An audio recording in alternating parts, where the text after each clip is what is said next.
طريقة توماس للاستذكار، وهو أحد منشئي ومؤسسي جامعة توماس في الولايات المتحدة الأمريكية.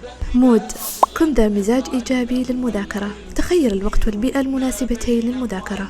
Understand: ضع خطا تحت أي معلومات لا تفهمها من الكتاب، ركز على جزء معين من الكتاب أو على مجموعة تمارين. Review: راجع المواد التي ذاكرتها، تذكر الطرق التي ساعدتك على فهم وحفظ المعلومات، طبق هذه الوسائل في دراساتك المستقبلية.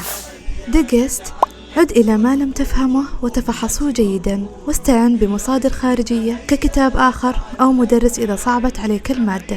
Expand: هذه الخطوة تعني أن عليك أن تسأل نفسك 3 أسئلة بعد الانتهاء من المادة التي تدرسها، وهي: ما هي الأسئلة والانتقادات التي سأطرحها على مؤلف الكتاب فيما لو قابلته أو استطعت الحديث معه؟ كيف أطبق هذه المعلومات في حياتي اليومية؟ كيف أجعل هذه المعلومات مفهومة ومرغوبة لدى الطلبة؟